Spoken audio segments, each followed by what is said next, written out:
All praises and honor to Yahweh in the name of his son, Yahweh Shai. Double honors to the elders and apostles of Great Millstone. Salutation to the Icon pushing his truth. And the title of this video is going to be If You Love Nature. And the subject is basically that nature is suffering under the rulership of the wicked.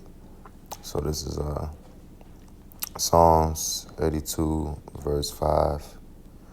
They know not, neither will they understand. They walk on in darkness. All the foundations of the earth are out of course. And why are they out of course? Well, ever since the wicked took over, it said, especially Esau Edom took over, it said that evil multiplied upon the earth. So I'm gonna go into Mark 8:24, and he looked up and said, I see men as trees walking. And basically, this is kind of like what the prophet saw, give you a little picture to explain the words and how, our basic bodily functions, like we're mostly 70% water, and so is the earth 70% water. We are connected to the things around us, so it doesn't just affect nature, it affects you. This is Revelation chapter 11 and verse 18 through 19. It says, And the nations were angry, and thy wrath is come in the time of the dead, that they should be judged, and that thou shouldest give reward to thy servants the prophets, and to the saints, and them that fear thy name, small and great, and shouldest destroy them which destroy the earth. And who destroys the earth? Okay, we'll go into that. I want to share a very interesting picture. And obviously, this is an Edomite, and so is this. And this is like what, maybe thousands, just a multitude of buffalo skulls. And this is also a part of the curses in Deuteronomy. But that our enemy will get over us, and it says, Deuteronomy 28, verse 31, Thine ox shall be slain before thine eyes, and thou shalt not eat thereof. Thine ass shall be violently taken, which is a donkey, or like a mule, basically, taken away before thy face, and shall not be restored unto thee. Thy sheep shall be given to thine enemies, and thou shalt have none to rescue them. So these were not rescued. This was done to starve out the so-called Native Americans, who are the Gadites and Reubenites of the nation of Israel.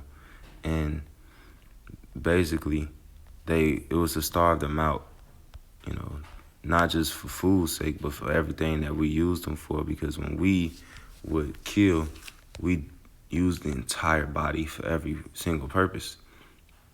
And this is a picture going to, we use the tail for brush, and the fat for soap, and how we used, things like the rawhide for, containers and drums, and we use even the animals we killed for clothing, so that we wouldn't, be cold. So to do this and kill a bunch of animals and not even use them was a complete waste and a destruction to the earth. So verse 19 says, And the temple of Yahweh was open in heaven, and there was seen in his temple the ark of his testament, and there were lightnings and voices and thunderings and earthquake and great hail. Now this precept can be double-fold. What I get from this precept is this a reaction to them that destroy the earth? Like that one account where you have these earthquakes and hurricanes are getting stronger, and they gotta create a new category, a category 6, because it's becoming too strong now. Basically, when your body gets sick, because that's what's happening, the earth is sick. Like the earth, your body, you cough, you sneeze, you warm up, you do things that give symptoms so that you can fight the infection, the cold. And that is exactly what's happening. The earth is fighting the infection, the cold.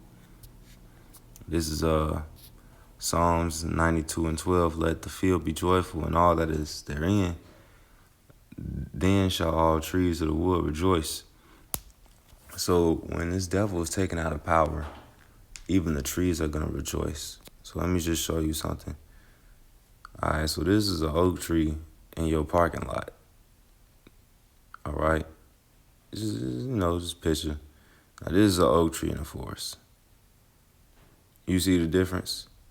You see the difference? Like it's now these are different seasons. This could have been spring and this could have been fall, right? But the difference is the liveliness of it. You see, the the um the ability to exist from it.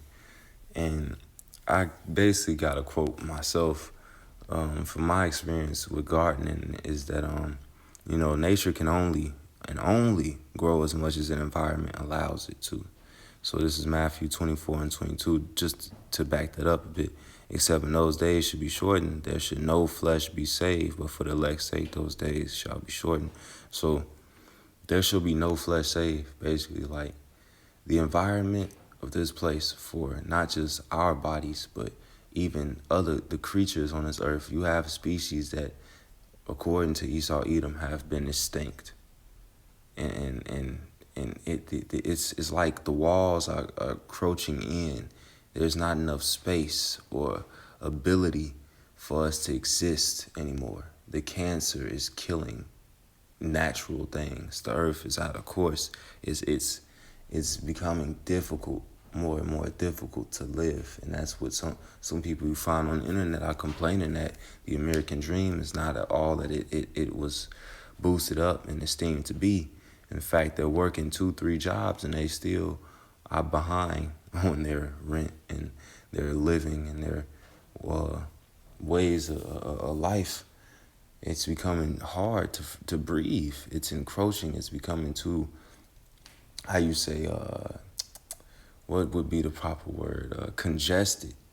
It's like you can't breathe in this place anymore because it's under the rulership of the wicked. As in Job, the book of Job says that the earth is given into the hand of the wicked. And ever since it was given into the hand of the wicked, like the heathen Esau, Edom, it says that evils are multiplied upon the earth. So, with that being said, hopefully that was edifying, and I got into most of the points I wanted to get into, and I'm just gonna keep it simple with that. But yeah, Lord willing, that was edifying, and yeah, shalom.